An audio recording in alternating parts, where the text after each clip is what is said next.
ദേവികുളം തഹസീൽദാർ ഓഫീസിന് മുന്നിൽ ഉപരോധ സമരവുമായി അഡ്വക്കേറ്റ് എ രാജ MLA.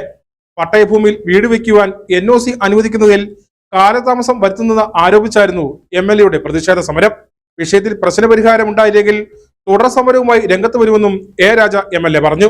കഴിഞ്ഞ 7-8 മാസങ്ങളായി ആളുകൾ NOCക്കായി അപേക്ഷ കൊടുക്കുന്നുവെന്നും നിലവിൽ ഏകദേശം 300ഓളം അപേക്ഷകൾ താലൂക്ക് ഓഫീസിൽ കെട്ടിക്കിടക്കുന്ന സ്ഥിതിയാണുള്ളതെന്നും MLA പറഞ്ഞു. ദേവികുളം തഹസീൽദാർ ഓഫീസിന് മുമ്പിലാണ് അഡ്വക്കേറ്റ് എ രാജ MLA ഉപരോധ സമരവുമായി എത്തിയത്.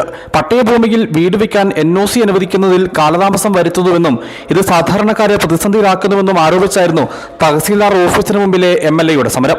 കഴിഞ്ഞ 7-8 മാസങ്ങളായി ആളുകൾ NOCക്കായി അപേക്ഷ കൊടുക്കുന്നുവെന്നും നിലവിൽ ഏകദേശം 300ഓളം അപേക്ഷകൾ താലൂക്ക് ഓഫീസിൽ കെട്ടിക്കിടക്കുന്ന സ്ഥിതിയാണുള്ളതെന്നും MLA പറഞ്ഞു.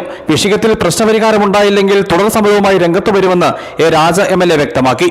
ഇവിടെ ഏകദേശം ഇപ്പോൾ മാത്രം ഏകദേശം ഒരു 300-ൽ പരം വരുന്ന അപേക്ഷകൾ കഴിഞ്ഞ 7-8 മാസങ്ങളിലായി ആളുകൾ ഈ NOC ലഭിക്കുന്നതിന് വേണ്ടി അപേക്ഷ കൊടുക്കുന്നു. പലതവണ അവർ പല ഓഫീസുകളും കയറി ഇറങ്ങുന്നതല്ലാതെ NOC നൽകുന്ന ഒരു സാഹചര്യമല്ല. ഇപ്പോ SARന്റെ തിരക്കാണെങ്കിൽ പോലും ഈ കുറച്ച് ദിവസങ്ങളിൽ, പക്ഷെ അതിനു മുമ്പുണ്ടായിരുന്ന സമയങ്ങളിൽ പോലും ഇതാരും ഇവിടെ നിന്ന് കൊടുക്കുന്നതിന് തയ്യാറാകാത്ത ഒരു സ്ഥിതി വന്നു. പലതവണ നമ്മൾ ഇടപെട്ടു. സാധാരണ ഈ പട്ടയ വസ്തുവിൽ ലൈഫിൽ നിന്ന് ഈ വീട് കിട്ടിയ ആളുകളുണ്ട്. ലൈഫിൽ വീട് കിട്ടിയ ആളുകൾക്ക് ഇവിടെ കെട്ടിടം പണിയണമെന്നുണ്ടെങ്കിൽ NOC വേണമെന്നുള്ളതാണ്. അത് കൊടുക്കുന്നില്ല.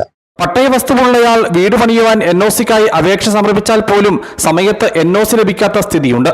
NOCക്കായി അപേക്ഷ സമർപ്പിച്ചാൽ സ്ഥലം പരിശോധിച്ച് വീടോ കെട്ടിടമോ പണിയാൻ യോഗ്യമെങ്കിൽ NOC നൽകുകയാണ് വേണ്ടത്. പക്ഷേ നിലവിൽ വലിയ അളവിൽ NOCക്കായി സമർപ്പിച്ച അപേക്ഷകൾ കെട്ടിക്കിടക്കുന്ന സ്ഥിതിയുണ്ട്. ഇക്കാര്യത്തിൽ പലതവണ പ്രശ്നപരിഹാരം വേണമെന്ന ആവശ്യം ഉന്നയിച്ചിട്ടുള്ളതാണെന്നും MLA വ്യക്തമാക്കി. News bureau, Adimali.